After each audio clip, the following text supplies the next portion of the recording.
Hey there, it's your boy Foxy, back for more relationship stories. Update. Am I wrong for asking my boyfriend to charge his family member for fraud? Original post. Backstory: I 27 female and my boyfriend 34 male have been together 5 years and have worked really hard to save for a house. 2 weeks ago, we fell in love with a house and we put down an initial deposit to hold the property as the house won't be built until end of 2022. We have been in talks with a mortgage broker and the builder's finance people. But last week, we received some shocking news when my boyfriend's credit score came back as being bad. There was activity on the statement that was 100% not his, and a credit card that has gone into default over the last 6 months. This credit card was originally my boyfriend's, but he swears he closed the account and canceled the card mid-2019. Long story short, we discovered that a family member that was living with him a few years ago has gotten a hold of the card at some point and has been using the card on and off since 2019. They defaulted on payments in early 2020 but paid this off, then defaulted again in December of last year, and the account is still in default and over $5,000 is owed in charges and late fees. Charges for shopping, news agency, takeaway food, and pubs for gambling. My boyfriend has had zero knowledge of this, as he hasn't had access to the account after he closed it, and hasn't been receiving statements or notices from the bank because the family member has diverted these to their address. We're now unable to successfully apply for a bank loan for our house, as they won't lend to my boyfriend with his credit the way it is. And now our options are 2. 1. Proceed with fraud investigations and charges in the family member, allowing us to prove this is of no fault of my boyfriend's and successfully secure the loan. Or 2. Boyfriend pays the debt and we wait at least 2 years from the payoff date for his credit to regain some loss. Option 2 sets us back at least 3 years in starting a family and our lives as homeowners. This will also not allow my boyfriend to secure a bank loan to start up his own business he's been dreaming of starting for a few years. This was the year he planned on. This has devastated us and put a massive delay in our plans, but my boyfriend doesn't like conflict and is going with option 2. He isn't even planning on mentioning anything to that family member. He just wants it to all go away and thinks this family member is going through a rough time. I want my boyfriend to proceed with fraud charges and investigation. We have worked too hard to not have our dream house and him owning his own business. So am I wrong for pushing my opinion on my boyfriend? Now for the top comments before reading the update. Not wrong. But is this really someone you want to build a life with, having this kind of baggage? He's willing to pay off a debt incurred by someone fraudulently and not even address it with that person. What happens if this person does it again? He's already taught them that there's no consequences if they spend money they don't have. And then it will be tied to you as well. You need to think long and hard about whether this is something you want to deal with long term. I do think it's odd he's willing to pay for it and not address it with the person that incurred the debt. Are you sure the person didn't have permission to keep using it as long as they paid the bill? I have had these exact thoughts and am still battling with myself on what decision I make going forward. Because I agree, I'm not willing to let this person potentially do this again, and it becomes my issue. My boyfriend swears to me he had no knowledge of this. He wouldn't have agreed to let this family member use the card, as he knows this person isn't good with money. My conversation would go something like this with my partner. While I understand how you don't want conflict, this decision does not affect only your life, but also mine. This delays us significantly in getting a home, having a child which you mentioned, and starting a life together. If you are not willing to put our life above disrupting someone who had no compassion or thought for you while doing something very illegal, then I will seriously need to reconsider our future going forward. It definitely sucks, but this isn't a small thing with minor consequences. You are directly impacted. 100% not wrong. Your boyfriend would be the bad guy if he chooses option 2. Been there, done that, with a family member destroying my credit, stealing money out of my bank accounts, writing bad checks, stealing my engagement and wedding ring to pawn it that I had to pay to get out on the last day. He needs to report in order to fight with credit agencies and attempt to get these debts resolved. Also, place a fraud alert and lock his credit report so no one else can use his identity. Not wrong. We have already put a lock on his credit so no more charges or inquiries can be added to his account. This person has also used my boyfriend's identity to apply for payday loans. The credit card account has been locked too, and card has been frozen. I feel right now it's still really fresh. We've known all of 2 days. I don't think my boyfriend is thinking clearly. Because it's not just the credit card lowering his score, it's all the other inquiries that have been made too. He needs the fraud report evidence to fight the rest too. Why does he want to protect someone that is actively ruining him? If he won't fight for you now, will he later? He had valid concerns for his mother's health as she has heart issues, and he is worried the stress of this may lead to her death if he causes rifts in the family. He isn't the one who caused the rift, but he could very well cause a rift in his relationship with you if he doesn't act. He's being a doormat and has no concern for the fact that his inaction is directly harming you too. You'll have to ask yourself if you want to start a family who won't stand up for you. Will he also not stand up for your children? Hey OP, are you sure this family member wouldn't persuade your boyfriend to give them a job or make them a partner when he starts his own business? That's a good point. No, I'm not sure at all. Probably would, if they needed it. My boyfriend has a huge heart and is very giving and generous with his family. This is not reciprocated though from them to him, which saddens me too. And now for the update. I want to begin by thanking everyone for their advice on my original post. There were some really constructive strategies and words of advice. I spoke with my boyfriend about my concerns and was honest with him that things he was telling me didn't all make sense. He was adamant he didn't know anything about the credit card or the apparent inquiries on his credit account about payday loans. My boyfriend is still refusing to open any fraud investigations against his family member and has said he will pay off the debt himself. But some other things came out during our conversation that he was hiding from me. Lying has been a big issue of his during our whole relationship. In the past, I have forgiven him for his lies, but I can't keep forgiving the same issue every few months when he promises to change, but we're in the same spot every few months. And I'm not talking little lies. I'm talking big lies and even bigger lies to cover up those lies. I know I'm stupid for giving him the benefit of the doubt. So in saying this, my boyfriend is now my ex-boyfriend. When I spoke with my boyfriend about my concerns above, he ended up picking up his bag and walking out on me and drove away. That was the last time I seen him in person. This is how this man dealt with an issue in our 5-year relationship. We haven't spoken much since, but I have definitely resigned to the fact my relationship is over. I think he is expecting me to forgive him like all the previous times. I have packed up his stuff and will return them to him after my city comes out of our 6th lockdown. There is a good ending to this story though. I spoke with my mortgage broker and the housing developers. I can't afford the original townhouse I fell in love with alone, but a smaller townhouse that I also loved came available and I've been approved for this one. I paid my deposit 3 days before my birthday last month and I've now bought a house by myself. Congratulations. You bought a house and got rid of excess baggage. You will love owning your own space, literally and metaphorically. Thank you. I'm looking forward to it. You are so strong and admirable. I wish you so much luck and happiness. Enjoy your new life and home. Who was the family member in original post? Cousin, sibling, parents? Just curious. Glad things are good now.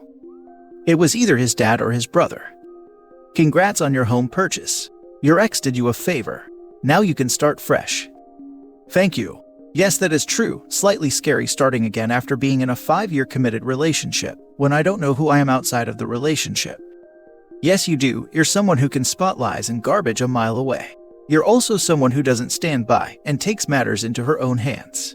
I'm happy he left because now you have your own house. You'll find someone better who doesn't need to lie to keep you around for 5 years, girl. Thanks. You're so right. I'm so ready to get on with life without being lied to and constantly being skeptical of everything. Not only that, but you deserve the time and space to become familiar again with the awesome person you are. Such a massive change will obviously be a lot to process and deal with, so make sure you have a support system in place, be a little selfish, do things solely because you want to, and find joy in your freedom and independence. Proud of you. Next story. Am I wrong for wanting to move after being lied to? Original post. My fiancé 31 male and I 29 female have been together for 2 years. After getting engaged 6 months ago, we decided that I would move from my downtown apartment to his 300 acres and home that he owns outright after getting it in an inheritance. His place is an hour from where I'm from in a small town, with nothing around, stores, food, etc., and the closest place to get gas is 35 minutes away. And my family is an hour and a half away, which isn't a huge deal, but it's just been an adjustment for me. When talking about the future, I explained that I always wanted to raise my children where I grew up, the suburbs.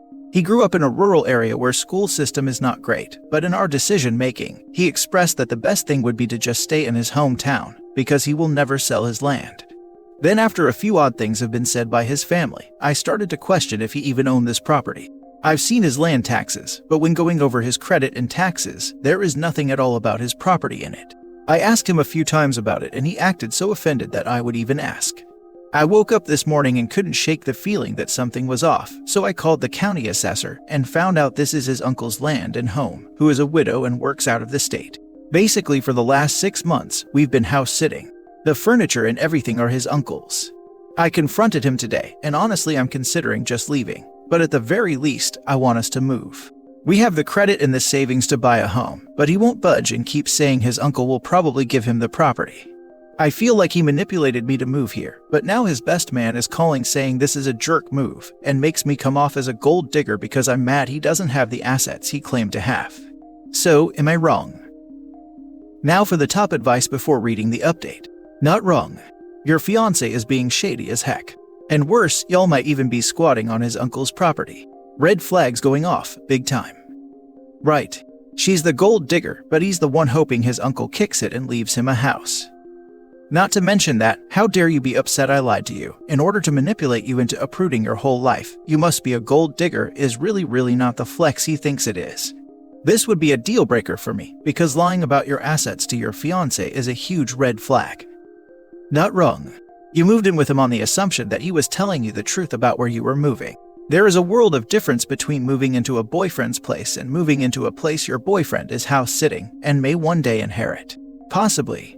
Also, the best man was an idiot for calling you a gold digger for wanting to know what was going on. Good luck with all of this. Not wrong, he's gaslighting you. It's not about you being a gold digger, it's about his lying. You guys were making future plans, and you didn't even really want to live out there, so it's not like you are with him for the house right. You need to step away and think things through. Go stay with your parents or good friend for a bit while you think it through. Think about the fact that even not owning it, it's where he wants to stay. At 31, does he have a couch, a TV, anything to contribute to a home? Or did he take advantage of the situation and smartly build up a nice nest egg or blow his income? Is living where you are, with someone waiting to get stuff for free, what you want for your future and for your kids? If you decide to walk away, what he or his friends think of you is not your problem, you do you. If you decide this is fixable, then you might as well stay in the house and save as long as you can to buy what and where you want. Ask anybody that had a decent deal going and left it to buy a house, how they wish they would have stayed even a bit longer, to save even a bit more, prepare for a new place a bit more. Thank you for the thought-out response. He has a good savings and we are both debt-free. He says his whole family even says he will get this property when it's time. I, however, am not trying to save money to build a home on someone else's property. I don't even think that's possible with permits and everything. He says that, but he said he owned the property. Have you seen the bank statements? Why are you trusting any of what he says? If it is true, unless his uncle is on his deathbed, you are not owning that house anytime soon. Uncle could get a new partner who wants to raise horses tomorrow, and you are out of a home. You really need a break from this guy to figure this out. He lied to you multiple times to manipulate you to move where he wanted to live. That is not okay. You need to think about what you actually want because he is not entertaining any kind of compromise, is willing to lie and manipulate to get exactly what he wants, and is willing to call you names when he is caught. Oh, I'm moving with or without him. But yes, I have access to his bank account and we have a savings together. I also have gone through his credit report. When we got together about 6 months in, I asked if I could look at it. He had a medical bill in collections that was like $300 and I made him pay it off. But yes, he lied. And I've said the same thing about him getting fired or finding a new love interest, etc. And now for the update. So, I know a lot of people said to take a few days and figure out what's next, but I decided last night that I am done. Especially since, like many predicted, I found out he'd been lying about more than just this. I am calling today to cancel our venue. That's $4,500 down the drain. As far as the savings, I have proof that what I took is mine. It wasn't much, but it's over $15,000, so I am confident that I can leave and have a good cushion. I have a year left of my master's program, and I work a remote job with unlimited personal time off. I'm taking the day off to pack, and my best friend and her boyfriend, who is like a brother to me, offered their guest room. I'm going to stay there and continue saving while I look for my own property that's actually mine. I hadn't done hardly any planning for our wedding, which I blamed on school and work. But now I know it was a subconscious choice.